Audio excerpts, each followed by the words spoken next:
Today, we want to cover a strategy to take your prompt engineering to the next level. And that strategy is what we call the Delta formula for prompt engineering. Like you, we have been seeing a lot of people offering sample prompts, creating ebooks that give you between 1 and 500 prompts and so on and so forth. That just isn't the best way to teach people how to become great prompt engineers. We don't just want you to use the best prompts. We want you to understand the how and why so that you can make the best prompts. So with that in mind, let's talk Delta formula. According to our Delta formula, there are 3 key elements that should be present when putting your prompts together. Those 3 elements combine to create the Delta, our symbol of effective prompt engineering. Just like the triangle, in order to be successful, you need all 3. Now the first element is humanity. This type of AI needs the human element in order to work properly. In fact, frankly, it's useless without it. It's useful to think of modern AI tools as complex computer coding programs because, well, in a way, that's what they are. Think of how we use MidJourney in AI 101. We let the program know that we were going to use the imagine function, typed our prompt in, and hit enter. If we hadn't done that portion between imagine and enter, nothing would have happened. That's where the human part comes in. A tool doesn't do anything unless people tell it to. AI is no different. Also, it's about your unique strengths and abilities as a person. Getting the most out of prompts depends on your ability to think outside the box. This is where your personality, your charisma, your ability to think critically and creatively and to express yourself clearly and persuasively will enable you to craft prompts that elicit more accurate and nuanced responses from the chat box. Those who stand to gain the most from this new technology are those who are already effective communicators and those who communicate authentically. It's very important to know what you want and start with the end in mind. It's up to you to put all the pieces together in order to attain the outcome that you want. Like any other tool, the people who come up with the most creative ways to use it are the ones who will come out ahead. The output is totally dependent on your input. Don't forget to lean into your human creative process when using AI.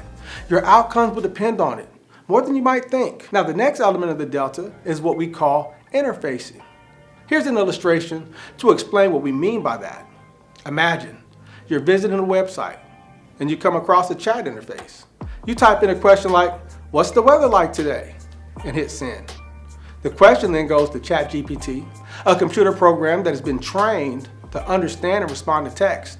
ChatGPT will process your selection or your question and generate a response, which will be displayed in the chat interface, saying something like, "The current temperature is 72 degrees with sunny skies."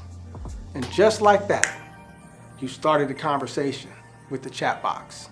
The part where you ask the question is where the finesse happens. This is the process of engaging in conversation with the AI, otherwise known as interfacing with the software.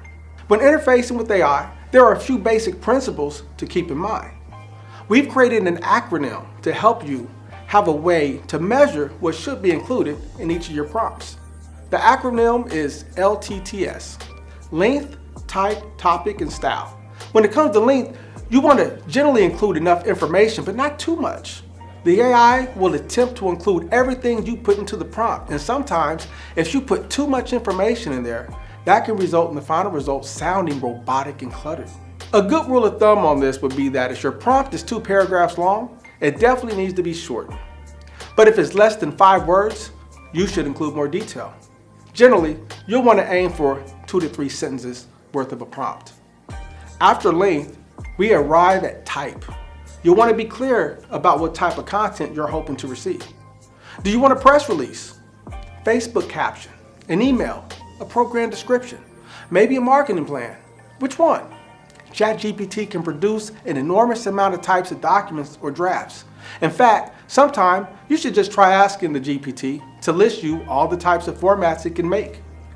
As for AI art like MidJourney, do you want your art to be in the style of a cartoon, a graphic novel, a comic book, video game, or photorealistic? What kind of lighting do you want? Is it at nighttime? Should it look like a movie? Be specific about the type of content you want. There are too many variables for the software to just know what you mean. Next, we move to the topic. Be sure that you're clear in your prompt about what your topic or subject is. Again, we need to be specific. Do you want AI art of a cat or an orange cat? If you're asking ChatGPT for weight loss tips, do you want tips on diet or exercise? Or both? Ask for exactly what you're looking for. If you don't, you'll be very likely disappointed with the result. Finally, we have style. Now that you've effectively told the AI what you want, it's time to tell the software how you want it delivered. This is the fun part. Sometimes I tell the chat to deliver the message in Dan Rather or Lester Holt narrative. Like I said earlier, you can ask MidJourney to give you something in the style of a movie. And that can be a specific movie or a style of a specific director. Try asking it for something in the style of David Fincher or Quentin Tarantino. So that's LTTS. Keep that acronym in mind when you interface with any AI system, and you'll be headed in the right direction. So now that we've covered humanity and interfacing, the final leg of the Delta Triangle is your judgment. While ChatGPT has been trained on an insanely large amount of data and can generate responses that are informative and generally accurate, it's crucial to consider the context and potential biases in the data it was trained on.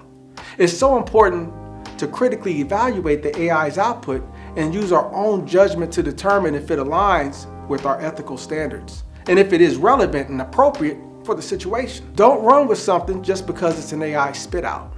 You make the decision as to whether or not it actually reflects your values, your message, and what you're trying to convey. In addition, it's also important to remember that AI's responses are not substitutes for professional advice. It's essential to verify any information it provides before making any decisions based on it. AI is not always right. It's not always current, and it can't decide good from bad for you. Furthermore, we as users also bring our own biases and perspectives, and we should be mindful of that and work to address them, certainly in general and in our own lives, but specifically when using tools as powerful as these. If you're looking for an unbiased and clear result from AI, do your best to avoid injecting your own biases into your prompt. This won't happen on its own. You'll have to make the decision to put the effort into it. So there you have it, the delta from which all other prompt engineering springs. A focus on humanity, proper interfacing techniques, and sound judgment. Prompts created without any of these three elements will definitely fall short, while ensuring all three are present will unlock AI's true potential for you as a tool for socially responsible productivity like you've never seen before.